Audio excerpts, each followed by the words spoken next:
Apa yang terjadi ini menunjukkan bagaimana para pemain politik yang membenci Jokowi akan rela melakukan apapun untuk menumpahkan kebencian mereka pada Jokowi. Tuduhan yang mereka lontarkan sangat tidak masuk akal. Jokowi sudah maju sebagai calon wali kota Solo, sebagai calon gubernur DKI, sebagai calon presiden. Di ketiga proses itu pasti KPU akan memeriksa kelengkapan dan keakuratan ijazah Jokowi. Apa yang dilakukan Bambang Tri dulu dan juga sekarang Rismon, serta juga para mereka yang mendukung gugatan tersebut bisa dibilang sebagai tindakan yang luar biasa bodoh. Unbelievably stupid. Trisal Tahir dari kepesertaan dalam pemilihan wali kota dan wakil wali kota Palopo tahun 2024. 4. Menyatakan batal keputusan Komisi Pemilihan Umum Kota Palopo nomor 339 tahun 2024 tentang penetapan pasangan calon peserta pemilihan wali kota dan wakil wali kota Palopo tahun 2024 bertanggal atau tertanggal 22 September 2024 dan keputusan Komisi Pemilihan Umum Kota Palopo nomor 340 tentang penetapan nomor urut pasangan calon peserta pemilihan wali kota dan wakil wali kota Palopo tahun 2024 tertanggal 23 September 2024. 5. Memerintahkan termohon untuk melaksanakan pemungutan suara ulang wali kota dan wakil wali kota Palopo tahun 2024. Calon wali kota terpilih terbukti menggunakan ijazah palsu. Layakkah hasil verifikasi KPU jadi rujukan kebenaran? Selamat datang di Opini Alvin. Ade Armando menyerang aktivis dan seorang ahli forensik digital Rismon Hasiloan Sianipar dengan sebutan yang luar biasa bodoh. Unbelievably stupid. Pernyataan Ade Armando ini disampaikan untuk menjawab tudingan Rismon dan kawan-kawan yang mengatakan bahwa berdasarkan penelitian mereka, ijazah Joko Widodo palsu.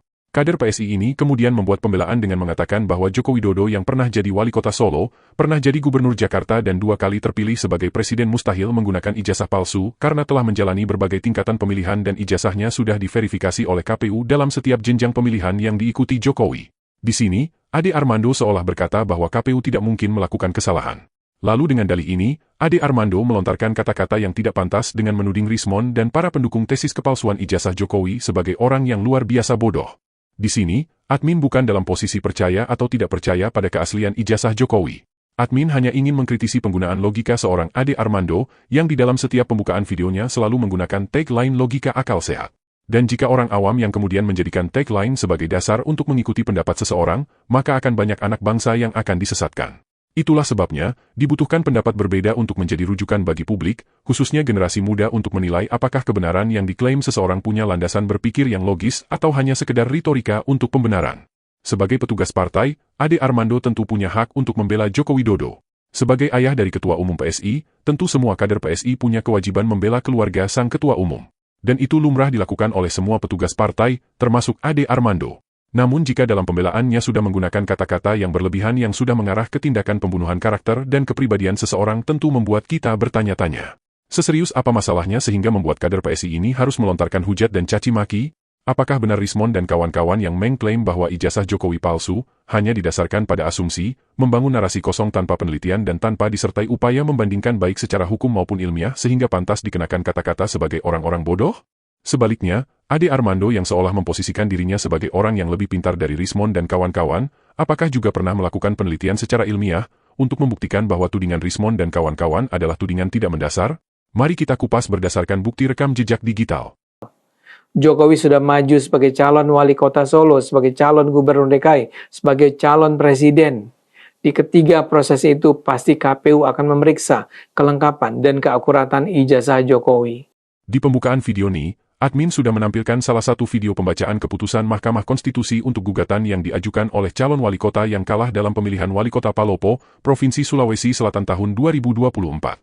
Calon wali kota Palopo, Trisal Tahir yang disebut-sebut sebagai calon kepala daerah terkaya di Pilkada 2024, lolos sebagai calon wali kota Palopo tahun 2024 setelah melalui serangkaian tes dan verifikasi berkas administrasi termasuk verifikasi ijazah. Setelah dinyatakan lolos, Trisal Tahir kemudian mengikuti pilkada pemilihan wali kota Palopo dan sukses mengalahkan 3 kandidat lainnya. KPU Kota Palopo kemudian mengesahkan kemenangan Trisal Tahir. Belakangan, SK KPU tentang hasil pemilihan wali kota Kota Palopo ini digugat oleh calon yang lain yang kalah. Dan berdasarkan pembuktian hukum di Mahkamah Konstitusi, MK menyatakan bahwa benar, Trisal Tahir menggunakan ijazah palsu. Apa yang salah dengan lolosnya Trisal Tahir sebagai calon wali kota Palopo?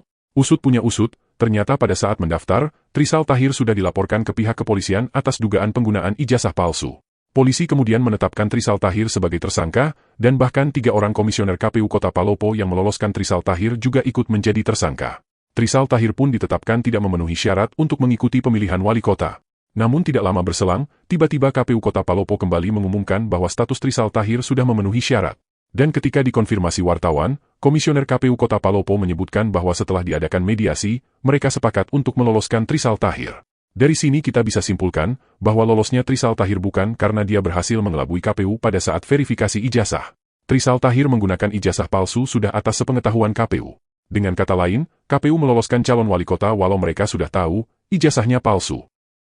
Di kasus yang lain, kita mengenal Jopinus Ramli Saragih, atau lebih akrab dikenal dengan panggilan JR Saragih. Saragih adalah Bupati Simalungun Provinsi Sumatera Utara 2 periode dari tahun 2010 sampai 2021.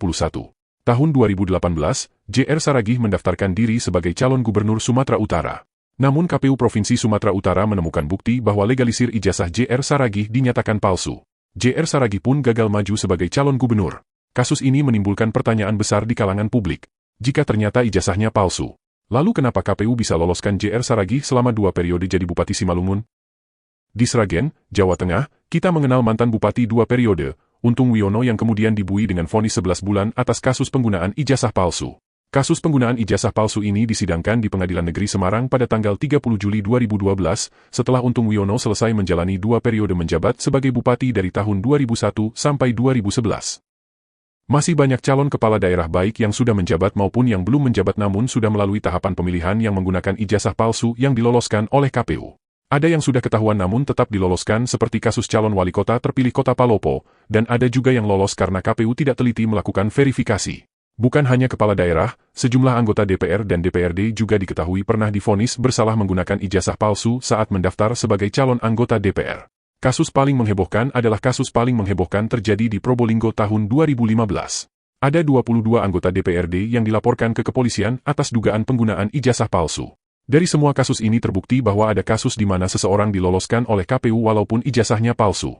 Ada yang ketahuan setelah menang, ada yang ketahuan setelah menjabat 1 periode, dan ada juga yang ketahuan setelah 2 kali menjabat.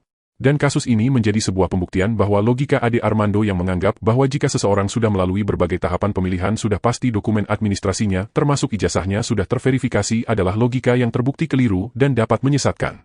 Seperti biasa, Ade Armando mencoba membangun opini dengan menggunakan asumsi dan pendapatnya sendiri tanpa melakukan riset secara ilmiah. Mirisnya lagi, Ade Armando menggunakan kata-kata eksak seolah pendapatnya sudah pasti benar. Padahal data yang dipakai hanya data satu pihak, data Jokowi ketika mendaftar sebagai calon wali kota, calon gubernur dan calon presiden. Ade Armando tidak melakukan perbandingan dengan contoh kasus yang lain. Maka jika Ade Armando ingin membantah pernyataan Rismon Sianipar, seharusnya Ade Armando menjawab dengan mengikuti pola sama seperti pola penelitian Rismon.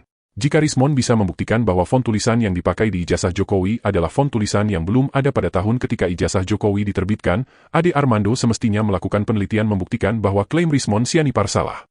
Ade Armando seharusnya bisa memberikan data misalnya contoh ijazah lain yang terbit di tahun yang sama dengan diterbitkannya ijazah Jokowi dengan jenis font yang sama.